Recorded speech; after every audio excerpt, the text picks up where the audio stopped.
আসসালামু আলাইকুম।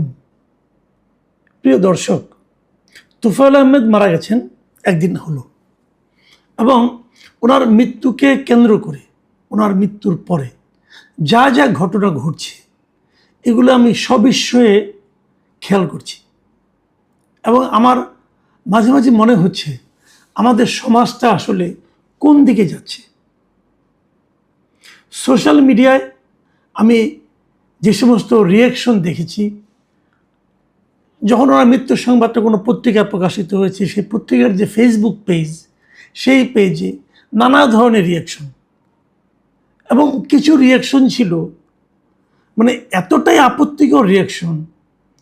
একটা মানুষ মারা যাওয়ার পর এই ধরনের রিয়াকশন যে দেওয়া যায় এবং যারা রিয়াকশনগুলি দিচ্ছেন তাদের ফেসবুক ঘেটে আমি দেখি তারা সবাই এক একজন মানে আপনার বেশ হাদিসের কথা বলছেন অন্য পোস্টে, তারা আগের বিভিন্ন পোস্টে ইসলামের কথা বলছেন, মানবিকতার কথা বলছেন, তাদের লেবাস দাড়ি টুপি এগুলো দেখে মনে হয় তারা খুবই ধার্মিক লোক।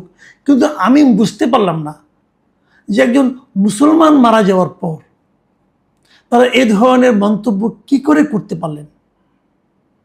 হয়তো ওনারা বলবেন তোফায়েল আহমেদ মুসলমানই না, কিন্তু আমি আবার এটাও বুঝি না একজন লোক যদি সে নিজে থেকে নিজেকে অমুসলিম দাবি না করে তাহলে আরেকজন লোক কি তাকে মুসলমান নয় এটা বলতে পারে?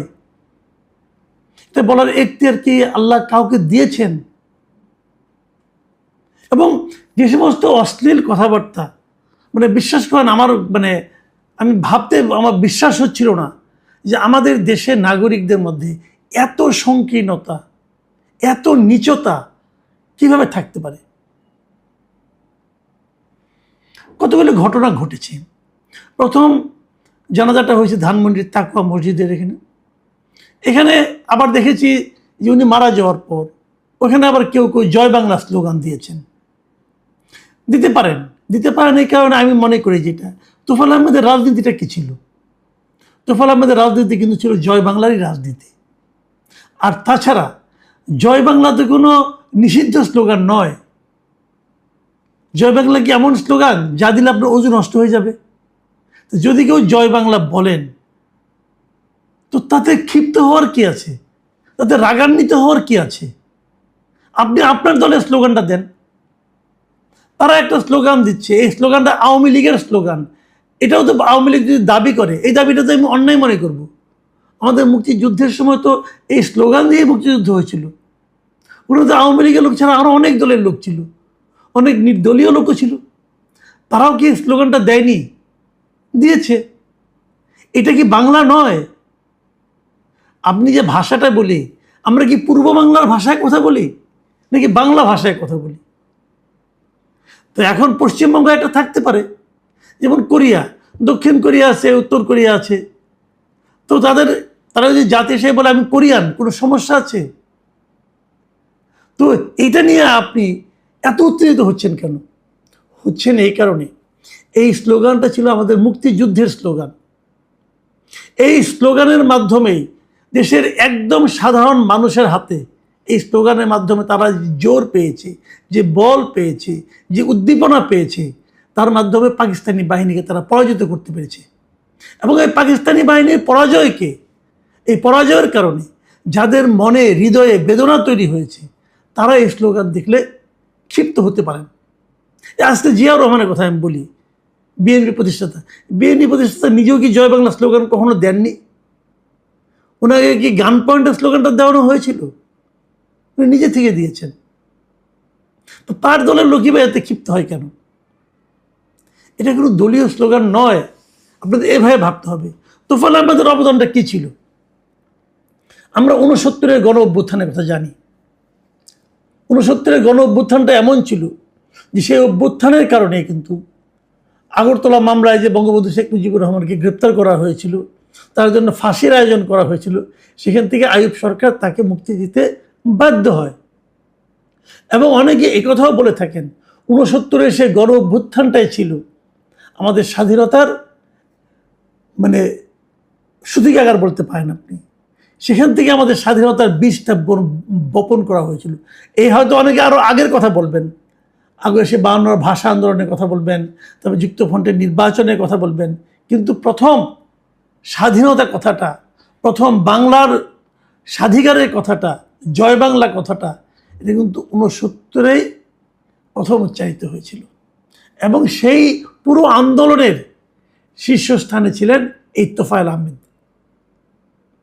তোফায়েল আহমেদকে তার ইতিহাসে তার যা কর্ম তাকে দিতে হবে। তারপরে উনি বঙ্গবন্ধুর সঙ্গে ছিলেন, বঙ্গবন্ধুর রাজনৈতিক সচিব ছিলেন, বঙ্গবন্ধুর যে সমস্ত সিদ্ধান্ত, রাজনৈতিক সিদ্ধান্ত সেগুলি বাস্তবায়ন করেছেন। তারপরে তাকে নিয়ে অনেক বিতর্কও হয়েছে, আমি কোনোটাই অস্বীকার করছি না। কিন্তু তারপরেও আমাদের সৃষ্টির সময়ে যে মূল ভূমিকাটা পালন করার ক্ষেত্রে ওনার একটা ভূমিকা ছিল। সেই ভূমিকার জন্য তুমি সম্মান পেতে পারেন, কিন্তু তারও চেয়ে বড় কথা আমার, উনি সম্মান পাবেন কি পাবেন না, ওনার রাজনৈতিক অতীত ভালো ছিল কি মন্দ ছিল, সেগুলো ওনার মৃত্যুর পর কেন বিচার করা হচ্ছে? উনি তো দীর্ঘদিন জীবিত ছিলেন। কই গত 1.5 বছর, গত 2 বছর কেউ তো দেখিনি তো এগুলো নিয়ে এত হইচই করতে। একজন লোক যখন মারা গিয়েছেন, যখন তার মৃত্যু হয়েছে, তখন তাকে নিয়ে এই ক্ষোভ কেন? উনি তো আর আপনাকে ক্ষতি করতে আসবেন না ভাই, উনি তো চলে গেছেন। আমি একটা জিনিস বুঝি না, এই যে মৃত্যুর পর মানুষকে নিয়ে, আপনি একটা মানুষকে যখন জীবিত ছিলেন তখন তার সাথে আপনার মতাদর্শগত বিরোধ থাকতেই পারে, কোনো সমস্যা নেই, কিন্তু একজন মানুষ যখন মারা যায় তাকে সম্মান দেওয়াটা কিন্তু একটা এই সভ্যতার, মানব সভ্যতার একটা মৌলিক মানদণ্ড। এই মানদণ্ড যখন আপনি লঙ্ঘন করেন তখন আপনার মনুষ্যত্ব নিয়ে কিন্তু প্রশ্ন ওঠে। যে মানুষটা নিজে আপনার তার পক্ষ, আপনি তাকে বিরুদ্ধে যা যা বলছেন তার বিরুদ্ধে তার একটা বক্তব্য থাকতে পারে, সেই বক্তব্য দেওয়ার মতো অবস্থায় কি তিনি আছেন? তিনি তো মারা গেছেন। তো আপনি এমন একজন লোককে নিয়ে কথা বলছেন, এমন একজন লোককে নিয়ে এমন সব কথা বলছেন যেসব কথা জবাব দেওয়ার অবস্থায় উনি নেই, তাহলে বলবেন কেন? তার বিচার করার দায়িত্ব, মৃত মানুষের বিচারের দায়িত্ব আপনার না। জীবিত মানুষ থাকতে তার বিচার করতেন, তার বিরুদ্ধে মামলা করতেন। উনি তো দীর্ঘদিন ধরে অসুস্থ ছিলেন, তাহলে তখন ওনার বিরুদ্ধে কোনো কথা বললেন না, ওনাকে মামলা করলেন না, ওনার অপরাধের শাস্তি হলো না। মৃত্যুর পর তার বিরুদ্ধে উঠে পড়ে লেগেছেন কেন? আপনি যে উঠে পড়ে লেগেছেন এর মাধ্যমে উনি কোনো শাস্তি পাবেন? এখন তো উনি আর আপনার আমার আয়ত্তের মধ্যে নাই। তাহলে আপনি কেন, মানে যে এখন যদি ওনার কোনো শাস্তি হয় সেটা আল্লাহ দিবেন, তা আল্লাহর দায়িত্বটা আপনি নিয়ে নিচ্ছেন কেন? আপনি কি আল্লাহর প্রতিনিধি ভাই? এগুলি কেমন কথা? আমি একটা জিনিস বুঝি না, অনেকে মানে ওনাকে বলছেন যে ওনাকে কবর দেওয়া হলে জয় বাংলা বলে কবর দিতে হবে, আরেকজন ওনাকে বলছেন যে যাও এই সমস্ত মানে বিধর্মীদের মৃত্যুর পর যে সমস্ত কথা বলতে হয় সে সমস্ত কথা অনেকে বলছেন। এই যে হা রিয়েক্ট দিচ্ছেন, এই যে দিচ্ছেন, এটা যদি আপনি প্রকৃত মুসলমান হন তাহলে তো আপনি এটা করতে পারেন। আপনাদের একটা ঘটনা, এটা সবাই জানেন, দুবার আগে বলি, এটা বহু হাদিসে এই জিনিসটা কিন্তু আছে, যে একবার একজন ইহুদির লাশ নিয়ে যাচ্ছিল, মানে বহন করে নিয়ে যাচ্ছিল, তখন হযরত মুহাম্মদ সাল্লাল্লাহু আলাইহি ওয়াসাল্লাম সেখানে ছিলেন, বসেছিলেন, সাহাবীদের নিয়ে কথা বলছিলেন। তিনি ওই যাওয়ারটা দেখে উনি দাঁড়িয়ে যান। তখন সাহাবীরা তাকে বলেন, তিনি তো একজন ইহুদি, আপনি দাঁড়িয়ে গেলেন কেন? আমাদের হযরত মুহাম্মদ সাল্লাল্লাহু আলাইহি ওয়াসাল্লাম, আমাদের নবী করিম সাল্লাল্লাহু আলাইহি ওয়াসাল্লাম উনি কী বলেছিলেন জানেন? তিনি বলেছিলেন, সে কি একজন মানুষ ছিল না? ভাবুন, আপনারা ভাবুন জিনিসটা, আপনারা কি করছেন? আপনারা নিজেদেরকে দাবি করছেন যে আপনারা এই নবীর উম্মত, আর আপনাদের আচরণ হচ্ছে কুৎসিত আচরণ। একজন মুসলমানের আচরণ এমনটি হওয়া উচিত না, সেটা আপনারা করছেন।